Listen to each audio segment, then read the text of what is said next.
வில்லு அவர் மேல எய்யும் பொழுது உள்ள இருக்கிற சிவபெருமான் புலி வேடம் எடுத்து அவரை துரத்திட்டு வருவாரு. அவர் ஓடி வந்து ஏரிய மரம் வில்வ மரம் ரைட் சைட்ல இருக்கும்.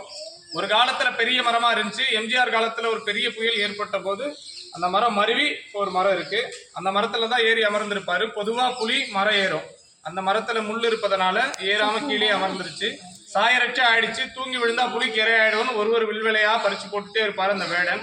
அவரையே அறியாம அந்த ஒரு நாள் கண் விழிச்சு ஒரு இலையா அர்ச்சனை பண்ணார் இல்லையா, அந்த நாள மகா சிவராத்திரியா கொண்டாடப்படுறோம். மகா சிவராத்திரி பிறந்த ஸ்தலம் இது.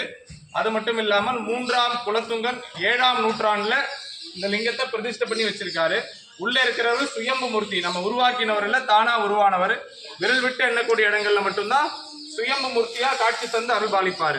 அடுத்த நாள் வேடனுக்கு ஆயுள் காலம் முடியுது. யம தர்மராஜன் ஓலை எடுத்து படிச்சுட்டு ஒரு உயிர் ஆட்கொள்ள வரும்பொழுது உள்ள இருக்கிற சிவபெருமான் குரு வடிவாக தோன்றி கோல் ஏந்திய நிலையில இந்த கதவுக்கு ரைட் சைட்ல இருப்பாரு.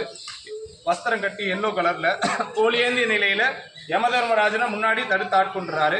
அது மட்டும் இல்லாமல் நந்தி எப்பையும் சிவனை பார்த்துதான் இருக்கும். இங்கேயும் வடநாட்டுல மட்டும்தான் முன் வாயில பார்த்து இருக்கும்.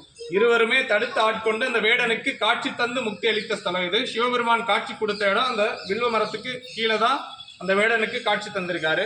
ரிக் யஜுர் சாம வேதம் என்று சொல்லக்கூடிய அறம் பொருள் இன்பம் வீடு 4 வேதங்களும் தாழ்பணிந்த ஸ்தலம். பிரம்மதேவனின் சாபம் தீர்த்த ஸ்தலம்.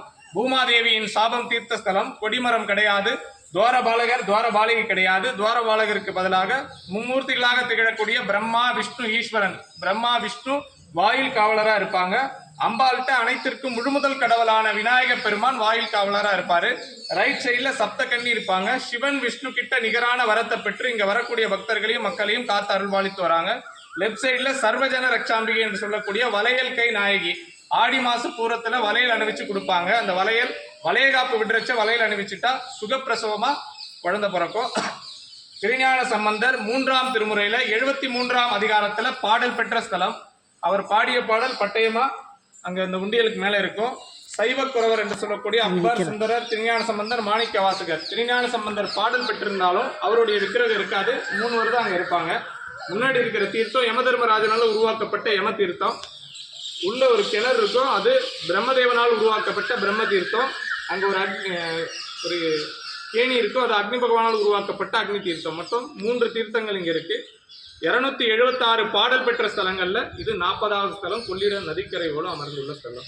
உள்ள இருக்கிற சுயம்பு மூர்த்தி அப்படிங்கிறதுனால அமாவாசை பௌர்ணமி முடிஞ்சு பிரதமை திதிகை 2 திதியிலையும் சர்வாபிஷேகம் பண்ணி 1008 சகஸ்திர நாம சொல்லி என்ன வயது நடக்குதோ வயது தீபம் ஏற்றி உங்க கையால நெய்வேத்தியம் ஒரு 10 பேருக்கு விநியோகம் பண்ணீங்கன்னா நீங்க என்ன காரியம் நினைத்து வந்தீங்களோ அது விரைவில் நிறைவேற்றப்படும். ஏன்னா நீங்க மன்னனாக அமர்ந்திருப்பதே மக்களின் குறை தீர்க்கதான்.